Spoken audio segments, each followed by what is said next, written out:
मध्य प्रदेश की विजयपुर विधानसभा सीट पर उपचुनाव होना है और ऐसे में बीजेपी की तरफ से वन मंत्री रामनिवास रावत चुनावी मैदान में है तो कांग्रेस की तरफ से मुकेश मल्होत्रा। दोनों के बीच में मुकाबला बेहद कांटे की टक्कर का है। चुनाव किस ओर करवट लेते हैं ये तो वक्त बताएगा, लेकिन हम दोनों प्रत्याशियों से बात करेंगे, दोनों का चुनावी कैंपेन दिखाएंगे और वोटर से भी बात कराएंगे कि आखिर ये चुनाव क्या कहता है। हम विजयपुर विधानसभा सीट के दंगलीपुरा गांव में हैं और आप देख सकते हैं कि कांग्रेस के जो प्रत्याशी चुनाव प्रचार कर रहे हैं मुकेश मल्होत्रा जी हैं। मुकेश मल्होत्रा जी, किन मुद्दों के साथ में आप चुनावी मैदान में हैं?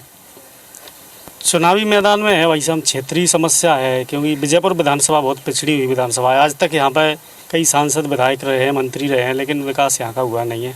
अभी आपने भी देखा होगा रोडों की खस्ता हालत है, बिल्कुल यहाँ लोग बाहर निकल नहीं पाते हैं और कई बेरोजगारी भी है, महंगाई भी है, अन्य छोटी छोटी समस्या पलायन होता है लोगों का, लेकिन कोई रोजगार के संसाधन नहीं है। इन तमाम मुद्दों को लेकर हम लोग जा रहे हैं जनता के बीच में। सबसे बड़ा मुद्दा क्या मानते हैं जिसको लेकर आपको जनता चुनेगी, आपको भरोसे में लेगी, आपको कि आपको अपना वोट देगी? क्या ऐसा लगता है कि कौन सा ऐसा मुद्दा है जिसके चलते आपको वोट देगी जनता?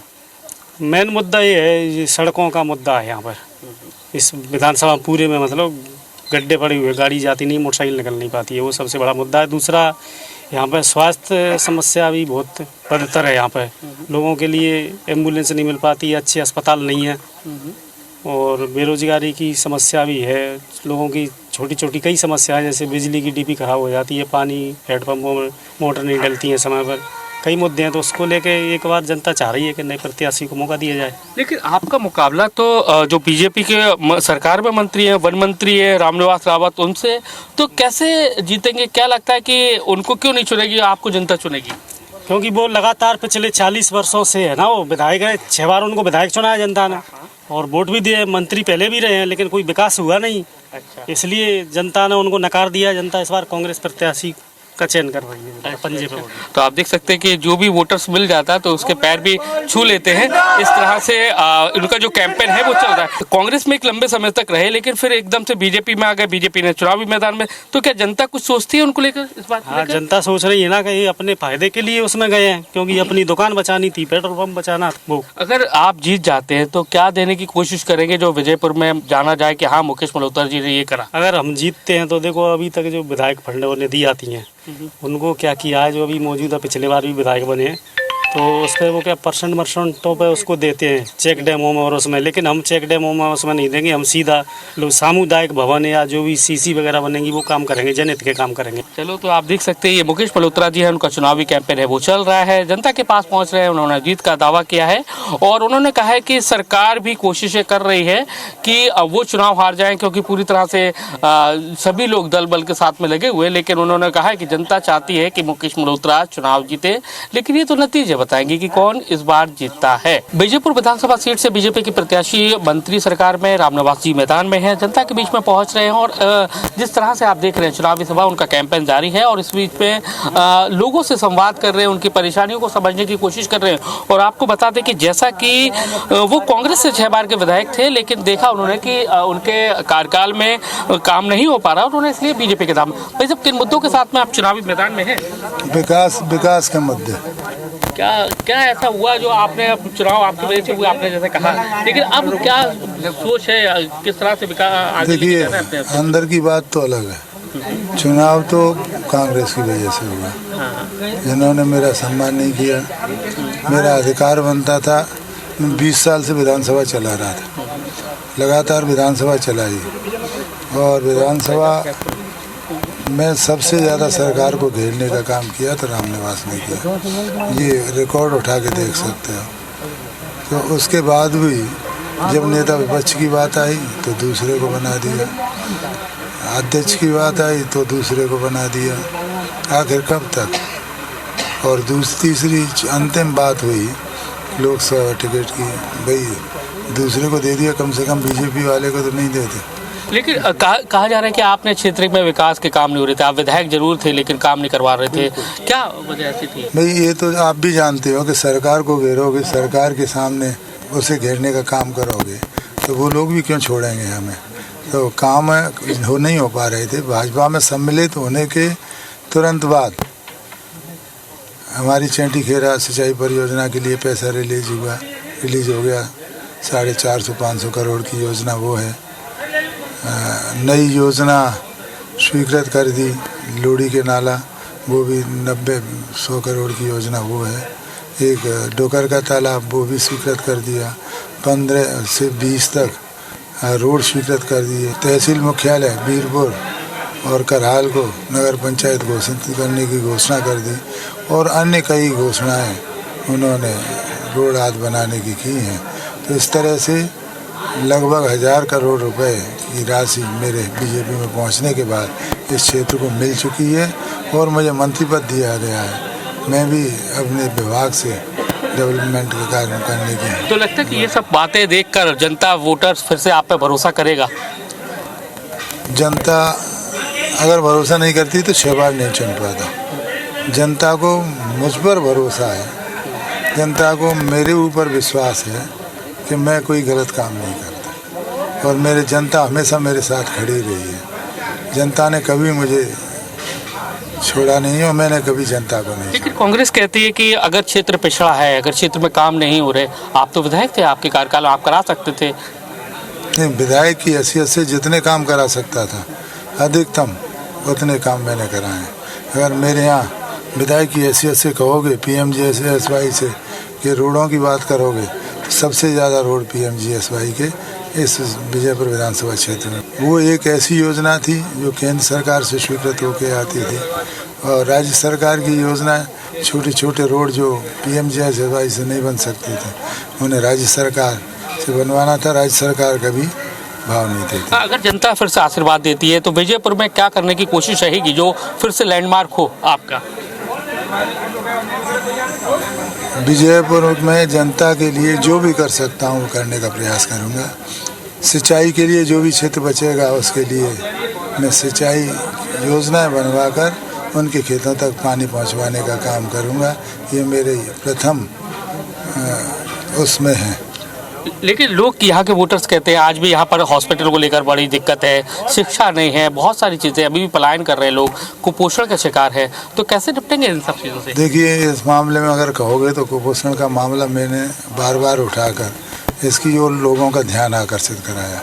यहाँ से ज़्यादा कुपोषण भोपाल में, यहाँ से ज़्यादा कुपोषण कई बड़े शहरों में। तो स्वास्थ्य सेवाओं की बात करें तो स्वास्थ्य सेवाएं निश्चित रूप से इंटीरियर में होने के कारण डॉक्टर्स नहीं आ पाते हैं। अभी 100 बेड का हॉस्पिटल वहाँ स्वीकृत हुआ है। विजयपुर में नया प्राथमिक स्वास्थ्य केंद्र रघुनाथपुर में स्वीकृत करवाया, बरगवा में नया प्राथमिक स्वास्थ्य केंद्र है। इस तरह से कई प्राथमिक स्वास्थ्य केंद्र शुरू करवाए। सिसईपुरा में आवश्यकता है चल रहे हैं, लेकिन मैं भी जितना स्वास्थ्य सेवाएं होना चाहिए उतना विस्तार नहीं हुआ है, इसके लिए मैं प्रयास करूंगा। लेकिन इस चुनाव में कहीं ना कहीं नक्सली भी शब्द सामने आ गया है। वो कांग्रेस के जो विधायक, कांग्रेस के जो कैंडिडेट कहते हैं कि चुनाव जीतने के लिए नक्सली तक मुझे कह रहे हैं, आतंकवादी तक मुझे कह रहे हैं, इस तरह के शब्दों का उपयोग कर रहे हैं बीजेपी के लोग।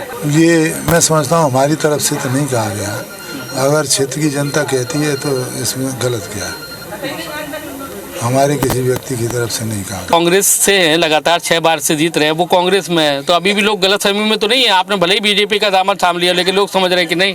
अभी आपने बैठा और देखा आपने, ये सब मुझे हमेशा से कांग्रेस के लिए वोट देते रहे। वो भी मेरे बीच में आज बैठे थे और ये पूरी कांग्रेस में वोट देती है भाई साहब बीजेपी। तो कितना वोट की उम्मीद करें, कितना मार्जिन से जीत होने वाली है फिर? अब ये तो चुनाव के बाद काउंटिंग होगी तब बता पाएंगे। तो आप देख सकते हैं कि रामनिवास रावत जी हैं और अब बीजेपी सरकार में मंत्री हैं, लेकिन फिर से चुनावी मैदान में है। चुनावी कैंपेन उनका जारी है, जीत का दावा कर रहे हैं और वो कह रहे हैं कि जो कांग्रेस का कैंडिडेट है केवल अपनी जाति और कुछ पार्टी का जो वोट बैंक है उसके बल पर आगे बढ़ने की कोशिश कर रहा है। लेकिन जनता सब जानती है विधानसभा सीट का वोटर्स क्या कहता है, क्योंकि उसको बार बार चुनाव झेलना पड़ रहा है। एक बार विधानसभा चुनाव हो चुका, अब फिर उपचुनाव हो रहा है, लेकिन वोटर्स क्या सोचता है? आप तो युवा हैं, कैसे देखते हैं इस चुनाव को? क्या वोटर है कि नहीं है? अभी है, मेरा वोटर है। अच्छा, तो क्या लगता है आपके विजयपुर में क्या हुआ, क्या होना चाहिए और कितनी परेशानी आती है? परेशानी तो कुछ है नहीं वैसे तो। अच्छा, तो आपका शिक्षा के लिए कैसे परेशान होना पड़ता है? क्या कहाँ है, कॉलेज वॉलेज है, सब चीजें हैं? सब है, सब है, सारी सुविधा मिल रही है? मिल रही है। क्या स्थिति है वैसे विजयपुर की बात करें तो आपके? विजयपुर की कांटे की टक्कर बता रहे हैं, लेकिन यहाँ तो बीजेपी का ज़्यादा हुआ। बीजेपी का गांव रहा शुरू से, अच्छा, अधिकांशतर बीजेपी वोटर्स है ओछापुरा में। फिर रामनिवास रावत जी कांग्रेस से बीजेपी में आ गए, कुछ फर्क पड़ेगा? नहीं, जो पार्टी का वोट है वो तो पूरा मिलेगा ही, बाकी जो उनके सपोर्टर उनके साथ आए हैं वो है। भाई जब क्या लगता है क्या मुद्दे हैं इस बार आपकी विधानसभा सीट में, क्या मुद्दे हैं? मुद्दे कुछ भी नहीं है, मुद्दे देश की सेवा करने की जो चाहत रखेगा उसके लिए वोट मिलेगा। अच्छा, आप अगर जैसे बात की जाए सड़क पानी बिजली की क्या स्थिति है विजयपुर में? सब समस्या सही है, सही है, हाँ कोई दिक्कत वाली बात सड़कें नहीं है। हैं? सड़कें हैं, बिजली है, सब है। आपने तो कई चुनाव देखे, इस बार का चुनाव क्या कह रहा है, क्या कह रहा है, कौन जीत रहा है, कौन हार रहा है, कौन का पल्ला भारी? पता नहीं भाई साहब। आपके विजयपुर की क्या स्थिति है, सड़क पानी बिजली की क्या स्थिति है? बिजली हमारा कभी लाइट आती है कभी नहीं आती है। हाँ हाँ, हाँ हाँ। और ना तो हमारे मुड़ामुड़ीन को मतलब राशन बने आज तक, ना कोई खाद्यान्न मिल रहा है आज तक। अच्छा, हाँ। नहीं मिल रहा कुछ भी? नहीं मिल रहा है। कांग्रेस जीत रही है, बीजेपी जीत रही है, कौन जीत रहा है मुकाबला? बीजेपी बीजेपी जीत रही है। अच्छा, कोई आवास नहीं मिले हमारे कार्ड में। हाँ हाँ, हाँ, हमारे मुड़ामुड़ीन को हमारे कभी भी आवास नहीं मिला, ना कोई तो क्या खाद्यान्न। चुनाव में मुद्दा रहने वाला है क्या? वोट डालेंगे नहीं, ओछा प्राग है हम। अच्छा, हाँ। क्या क्या क्या लग रहा है इस बार किसका पल्ला भारी लग रहा पल्ला है? भारी कांग्रेस का है तो। कांग्रेस का पल्ला भारी, ये तो बीजेपी पीछे वाले कह रहे थे बीजेपी का पल्ला भारी है। ये गद्दारी कर जाते, जीत जाते, भग जाते, ऐसे क्या चुनाव होते हैं? ये कह रहे हैं कि गद्दारी गद्दारी न कोई गद्दारी वाली बात नहीं किसी प्रकार की, बीजेपी पार्टी में कोई गद्दारी कभी होती भी नहीं है। नहीं, कांग्रेस से जीते बीजेपी में आ गए ये कह रहे हैं। नहीं, अच्छा किया नहीं उन्होंने अच्छा किया है। नहीं, देश की उसकी जागृति तो हुई, देश की सेवा के लिए वो आगे तो आए। चलो, तो हम अपने जो रिपोर्टर्स हैं उनसे समझने की कोशिश करते हैं कि ये बताइए ना क्या कह रहा है ये चुनाव। आपने लगातार आप चुनावी कैंपेन देख रहे हैं, शुरुआत से देख रहे हैं, क्या किस ओर करवट ले रहा है ये चुनाव? देखिए, अभी तो ये कहना मुश्किल है किस ओर करवट लेगा, लेकिन जो दोनों प्रत्याशी हैं दोनों के बीच तगड़ी फाइट है। एक तरफ प्रत्याशी का मुख्यमंत्री प्रचार कर रहे थे, दूसरी तरफ प्रदेश अध्यक्ष कांग्रेस वाले जीतू पटवारी, और दोनों ही प्रत्याशी के यहाँ पे बहुमत बहुत ज़्यादा है, क्योंकि पिछली बार 6 बार से विधायक रहे रामनिवास रावत, कहीं ना कहीं कद जमाए हुए हैं। तो वहीं ये पहली बार से निर्दलीय जो चुनाव लड़े थे 44,000 वोट लेकर तीसरे स्थान पे थे। तो माना जा रहा है अभी जैसे जनता का जो रुझान है दोनों के प्रति, अभी दोनों की संवेदना है, दोनों को बराबर दे रहे हैं, लेकिन जो नतीजा होगा 13 तारीख को वोट डलेगी और 23 को रिजल्ट आएगा, उसके बाद ही खुल के कहा जा सकता है कि किसकी जीत होगी किसकी हार होगी। लेकिन देखने में ये आ रहा है कि वोटर बड़ा शांत है, अपने मन की बात नहीं बता रहा है। क्या लगता है क्यों नहीं बता रहा है? क्या डर लगता है या कुछ खुलकर नहीं बोलना चाहता है? देखिए, ग्रामीण क्षेत्र है, ग्रामीण क्षेत्र होने के साथ साथ यहाँ पर लोग कभी खुल के किसी प्रत्याशी का नाम नहीं लेते। यहाँ जो चुनाव होता है चेहरे पे होता है, ना कि पार्टी सिंबल पे होता है। तो जो चेहरा है वो रामनिवास पिछले 6 बार विनिंग कैंडिडेट रहे हैं, 8 बार उन्होंने विधानसभा लड़ी है, 2 बार लोकसभा लड़ी है। तो कहीं ना कहीं उनका चेहरा असरदार है, क्योंकि क्षेत्र में काफ़ी चर्चित चेहरा है। हालांकि मुकेश मल्होत्रा उतरे हैं, तो जो वोट बैंक है सबसे ज़्यादा मुकेश मल्होत्रा यानी आदिवासी वोट बैंक इस क्षेत्र में सबसे ज़्यादा है। जो निर्णय ये हमारे संवाददाता हैं श्योपुर के और विजयपुर विधानसभा सीट को देख रहे हैं स्वदेश भारद्वाज, तो बारीकी से तफसील से बताया कि ये विधानसभा सीट क्या कह रही है और आने वाला वक्त है यानी कि वो बताएगा कि कौन सा प्रत्याशी इस चुनाव में जीत हासिल करता है। कुल मिलाकर देखा जाए तो कांग्रेस हो चाहे बीजेपी हो, दोनों प्रत्याशियों जीत के लिए एड़ी चोटी का जोर लगा रहे। साथ ही बीजेपी और कांग्रेस के बड़े नेता भी यहाँ पर कैंप किए हुए। अब देखना यही है कि जीत का सेहरा किस पार्टी और किस नेता के सर पर बंधने वाला है। कैमरामैन राजकुमार कुशवाहा के साथ नासिर गौरी, IBC 24, विजयपुर शिवपुर।